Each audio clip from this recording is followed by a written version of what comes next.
Hey y'all, so I made the video last week just talking about the guitars that I used for Hope on Credit, the new album that's coming out on Valentine's Day that you can pre-order now. But a few people commented that they'd be interested in knowing about the amps and effects that made it on the record. And, you know, I'm a guitar player, so I'm interested in that kind of stuff. So Albert the dog's down here on the floor. If he makes a little bit of noise, you just have to, it's again, it's showbiz. It's going to be all right. But yeah, so this is the amp room that's just kind of in my house. This is all stuff that I've used fairly recently, and I just don't want to carry to the basement. But not all of this made it on the record. Really, out of all of this, there were 3 amps that made it on the record. That's this Super Reverb, this Vibroverb, and this Gibson GA-50t. But I did want to take a minute to just kind of show off a couple different amps too, because that is a little bit different than what I did for Marigold and the singles, so I wanted to talk about those amps too. Starting with this Super Reverb, this is the one I got from Jimmy Lewin in Salina, great guitar player in Salina, really good friend. He can correct me, I think it's a 67, it's either a 66 or a 67 Super Reverb. Got it in 2019. It changed my life fundamentally, the way that play guitar. Something about the old Fenders is just a lot different than the reissues. But yeah, it's the amp that I've played the most in my life. It's most recorded. It's made it on everything that I've ever recorded at Weights and Measures. It's a workhorse of an amp, so there's nothing that changed. That's kind of the core of everything that I've done. Yeah, let me know if you have any questions about it specifically. But then moving over here, this is an original 1964 Vibroverb, which I picked up earlier this year, like first week of January. We were doing a gig in Tulsa at Maggie's Music Box, and the next day we all stopped at the Guitar House of Tulsa, and Jimmy bought a bass, which was fantastic, and I just happened to ask him if they ever see one of these Vibroverbs, because they only made them for a year with the 115. And for context, for people that aren't as much into this, this is kind of the big sort of Stevie Ray Vaughan amp. He had the Dumbles. There's a bunch of Stevie Ray Vaughan amps. He had a lot of amps, but this is kind of the one that's maybe most associated with him.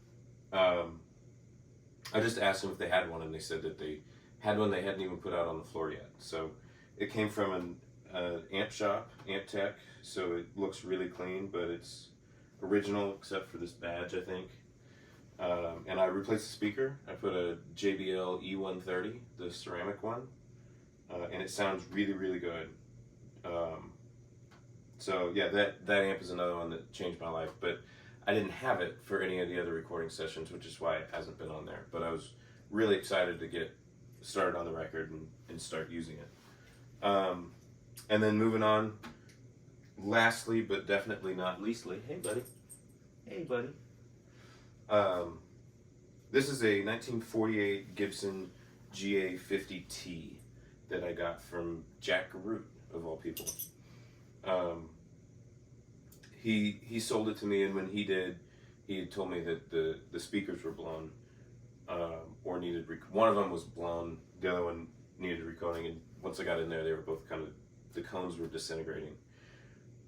So in the last year or so, I got the cones fixed and preamp tube fixed.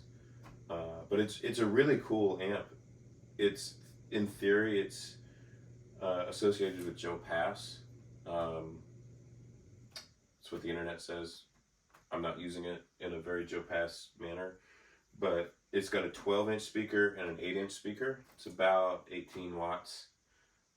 Sounds really, really good. It's not really loud enough to keep up with a live band unless you mic it, but I was able to play some gigs with it recently, and I've been really happy with it. It's really squishy, and actually Randy McAllister, who played harp on the record, blew through this amp for the electric stuff. He played acoustic and electric harp, so that was pretty cool. Yeah, let me know, and I guess one thing to point out is I had a couple of stereo effects. So the way that you're going to hear it on the record, most of the lead stuff is the Gibson and the Vibroverb together in stereo. The rhythm guitar is all three of them, and they're just blended and panned accordingly. I don't think I used any stereo effects for the rhythm tracks. So it's really interesting because they all clean up differently. When you roll your volume back, they all break up differently, and the high end is different for each one. So between the three of them, you can get a lot of different sounds. And that is something that's a different approach to getting sounds. On Lost and Found, it was this Super Reverb and a very small Tweed Pro that I borrowed from Jack, and I kind of used that Tweed Pro with an 8-inch speaker to drive up the metal of what was coming out of the Super. I also used a Marshall 100-watt Marshall Super Lead for those sessions a couple of places. But for Marigold and the singles, the amp setup was really, really straightforward. It was this Super and this amp, which I really wanted to just mention. This amp is a Ewell Show King. It's built by Ray Ewell, who's out of Austin, Texas. Super, super nice guy. Really lucky to have it. I was able to open up for Eric Tesmer a few years ago, and his tone absolutely blew my mind. And he was playing through this and a modified Vibro King, and it was really great. He gave me Ray's contact information, and Ray built it all from scratch. It's a really cool. He said that the preamp is similar to like a Tweed Bassman, but it's 150 watts, 65 50s. It sounds massive and huge and really clean. That's why on Marigold we're getting really, really clear effects, really, really clear low end. That's all this amp, and it's a great amp. I've got in trouble at some of the local gigs for playing it because it is very powerful. It's so resonant that even though it might not be running as loud as what you think, it really fills up a lot of space, which is really fun. I've just gotten in trouble for it, so it doesn't necessarily come out if we're not playing outside all that often. But I did want to give a shout out because this is one of my absolute favorite pieces of gear, and it's used all over. It just didn't make it on the record, and it didn't make it on the record because I was looking for something that had a little bit more of a squishy lo-fi low end, a little bit of a grungier low end. If you have any questions about any of the amps specifically, just drop them in the comments. Be happy to either make a follow-up video. If you want to hear what any one of them sounds like individually, I'd be happy to do that too.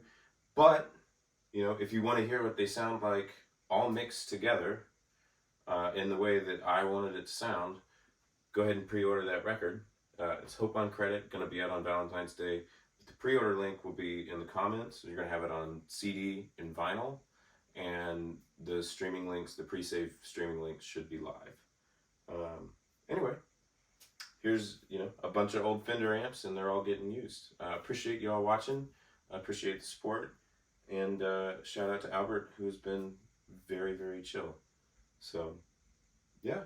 Let me know if you have any more questions about, like I said, any of this. I'll do a pedal video too, running through the pedals. But I appreciate y'all watching, and see you at the show.